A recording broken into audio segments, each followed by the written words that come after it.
Mr. Falkowski, did you want to take up Mr. Alexander's matter? Mr. Alexander, case number 375134.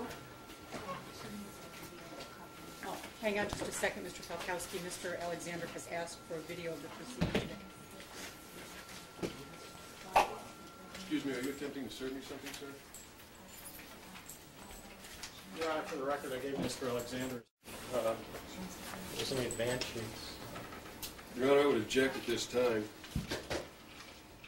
Well, it was just additional authority that came to my attention after I filed my response. I basically am in court. Objection, Your Honor. I'm the moving party, and I'd like to address the court before Mr. Falkowski says another word. And based on situations and circumstances... Would you like to sign this first? I'm sorry, sir, I can't do that. Well, can't hear the case, sir. Although procedurally I may be somewhat out of order, I would ask it be set over until Friday, since one of the rights that Mr. Alexander is stating that I'm violating is his right to counsel on the underlying contempt action, and if it was continued until Friday, a public defender would be present, could advise him on that issue. I think that's the first issue we should take up, is whether or not he's representing himself, or whether or not he wants a public defender appointed. Mr. Alexander, you know I can't proceed without a stipulation. Do you wish me to send this over to the presiding judge? Your Honor, if I may briefly address the court. Okay, it will have to be brief, Mr. Alexander. Briefly, Your Honor. Because I do have 4 trials. Pursuant to documents filed in the United States District Court this day, Fresno County Superior Court judges en banc, including all, the full court, are named expect adverse parties in a federal class action lawsuit. Thus, it would be inappropriate for any Fresno County Superior Court judge to hear this case. Equally, it is my intent, pursuant to my authority under California Penal Code, Section 837, place Mr. Falkowski under citizen's arrest. On what basis, sir? Violation of Penal Code Section 166, as well as 422.6, 422.7. At this point in time, I am additionally requesting that a peace officer of the state of California takes that individual who I now deliver into custody. You may cite him out pursuant to Penal Code Section 849, sub B1. That's your discretion. Additionally, Your Honor, I would leave the court a copy momentarily, my personal file copy of said petition under Federal Rules of Civil Procedure Rule 27, filed this day with the federal court. I will be additionally going over and serving the presiding judge en banc. Tom, if you could hand me a copy of that Mr. Alexander has. Now, I would like to have this back, Your Honor, and while the matter is under consideration, I would like to depart from the courtroom, proceed with my associates across the street to serve the presiding judge. Also, my associate here today has a duplicate copy for which we would like to serve on Mr. Falkowski. Therefore, I would request that these documents, whatever they are, be returned to Mr. Falkowski, and when it's determined how we proceed, such appropriate service would then take place. I believe, Your Honor, that Mr. Falkowski, everyone in the District Attorney's Office, pursuant to this Federal Rules of Civil Procedure Rule 27 petition, as well as every judge in the Fresno County court system appearing en banc, has a personal interest in the outcome of this matter, and therefore would be inappropriate and create a conflict of interest. In the event I'm wrong, I would like a minimum of 2 days to prepare a 170.1A6C challenge for cause against each and every judge in the Fresno County Superior Court system. I'd go along with his request to continue the case for a couple of days until Friday. I think that's what should be done. I haven't had enough. Has this actually been filed? It was.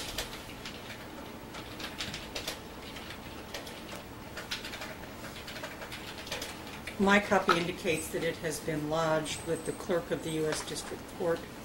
Miscellaneous cases as such are initially set before a magistrate, which has been explained to the federal court clerk to be inappropriate. The case has been titled for Courtroom 1 for the Honorable United States District Court Judge Robert E. Coyle.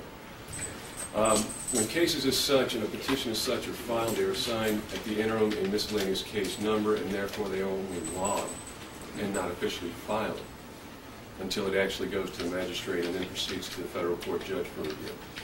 At that point in time, it will be assigned a permanent case number for which the following class action lawsuit will additionally be titled under the same case number.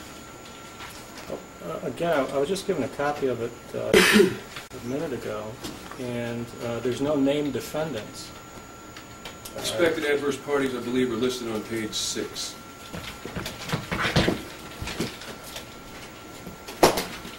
Defendants are not, Your Honor, in such a petition to be identified as actual defendants, rather are to be listed as expected adverse parties.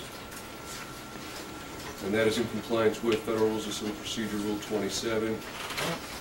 I'm sorry, on page 6?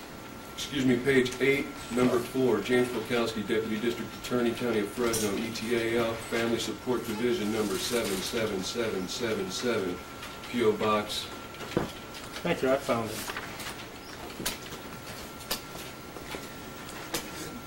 Now, Mr. Alexander, you said these were your copies that you wanted That is to my return? personal copy, Your Honor, that is correct. Serving the presiding judge and bank would then be his obligation to make the duplicate copies and forward them to every single judge associated. Tom, if you could return this to, this matter is continued without prejudice to any pending interest before the court to Friday, October the 25th at 1:30. And I guess the first issue that we'll take up is the pendency of an action that might require proceedings in this court being stayed while the federal court addresses Mr. Alexander's questions. So, Mr. Alexander, we'll see you back here on Friday at 1:30. Your Honor, I got the name of the gentleman, Dennis, who served me with the papers. I'd like, you said he was your associate? He is at this time now to be considered as a prospective co-plaintiff in the class action for which I have been asked to represent such federal interest and rights at stake in the matter. Okay, as a prospective co-plaintiff, I'd ask that he give me his address so that I would know how to contact him. Sure, my address is California. Phone number 6.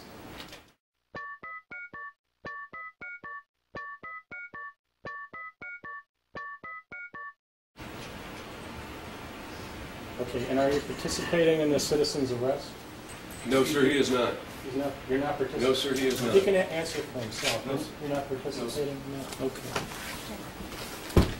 Mr. Falkowski, I would reserve to you, having had Mr.